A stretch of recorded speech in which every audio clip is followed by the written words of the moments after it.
Olá, amantes da geografia, tudo bem com vocês? Começa agora mais um episódio aqui no seu canal Geo e Contextos. No episódio de hoje, trarei um formato um pouco diferente. Será em formato podcast. Mas daqui a pouquinho, depois da vinheta, não saia daí!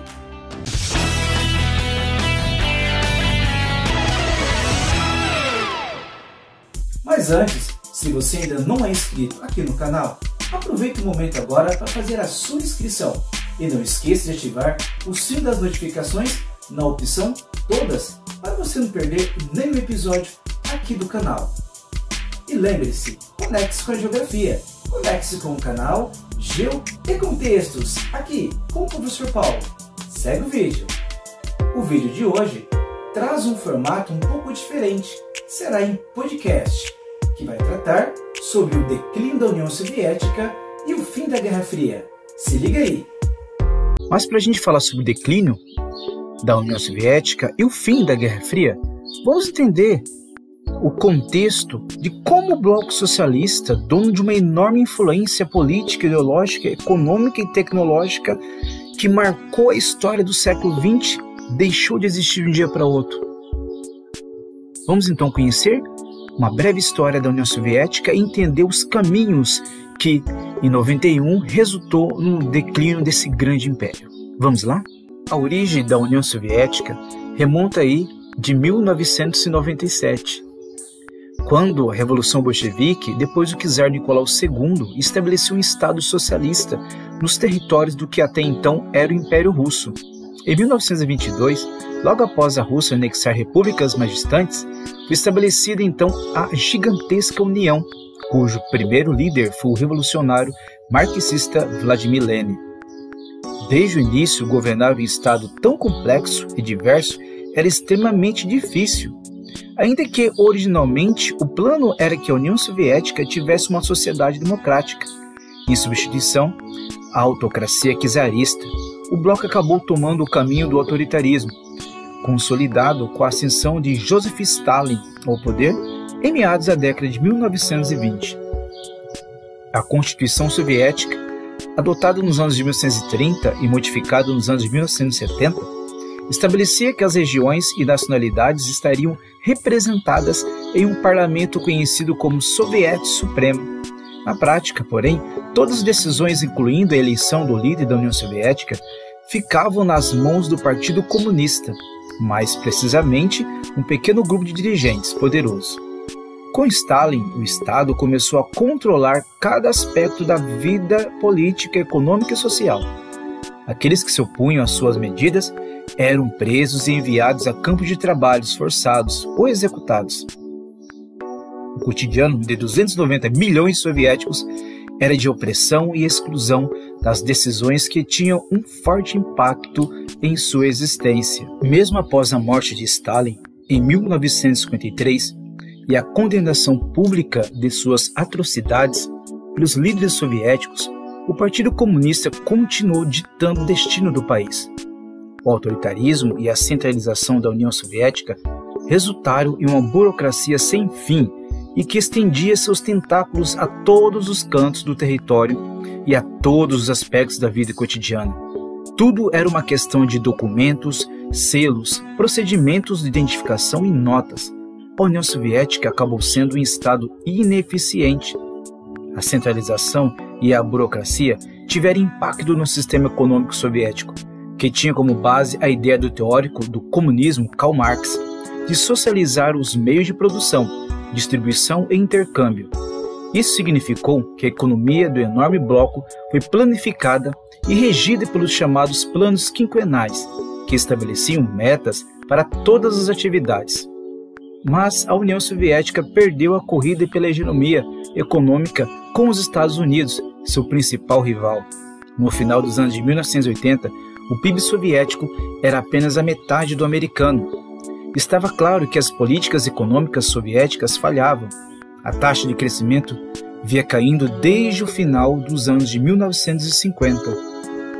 Pasmem que todos, dos políticos à gente comum, fingiam que a economia era pujante, mas na verdade e na intimidade sabiam que havia buracos por todos os lados e que estava destinado ao fracasso.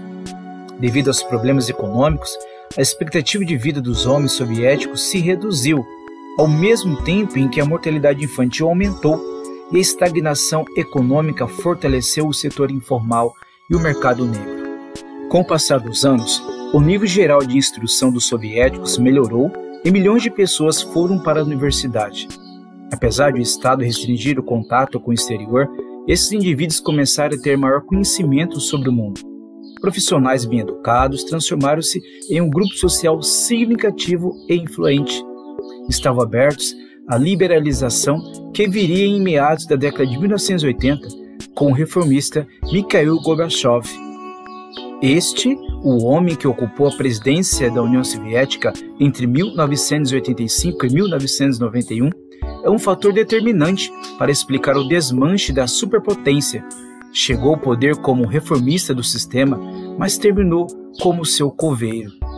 Quando se converteu em secretário-geral do Partido Comunista em março de 1985, Gorbachev lançou um dramático programa de reformas para tentar equilibrar uma economia problemática e uma estrutura política ineficiente e insustentável. Seu plano tinha dois elementos cruciais: a perestroika e a glasnost, respectivamente restauração e abertura em russo. A perestroika consistia em relaxar o controle do governo sobre a economia. Gorbachev acreditava que a iniciativa privada impulsionaria a inovação, por isso permitiu que indivíduos e cooperativas fossem donos de negócios pela primeira vez desde os anos de 1920 e promoveu investimentos estrangeiros em empresas soviéticas.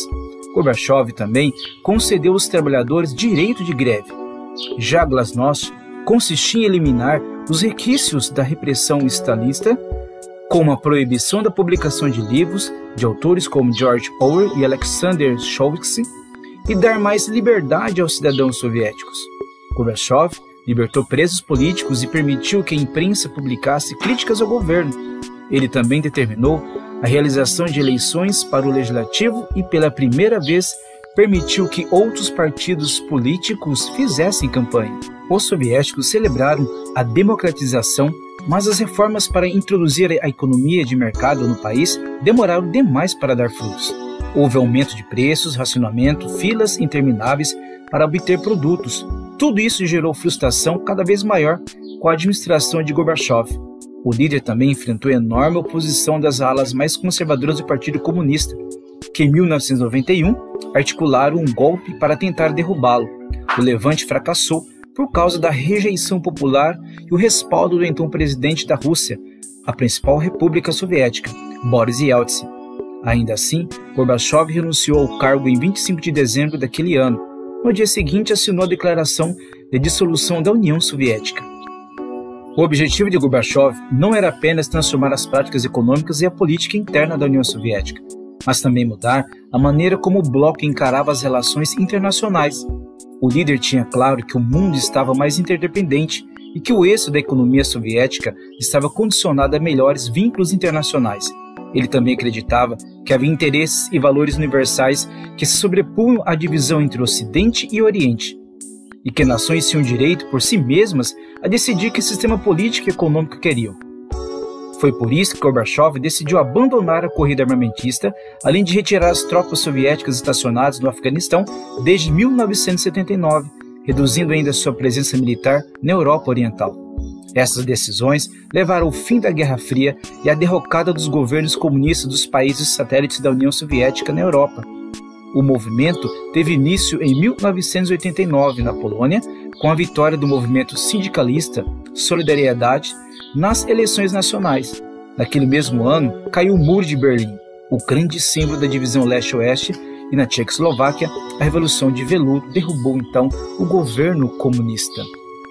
A política não intervencionista de Gorbachev e os problemas econômicos soviéticos alimentaram movimentos separatistas nas repúblicas do bloco.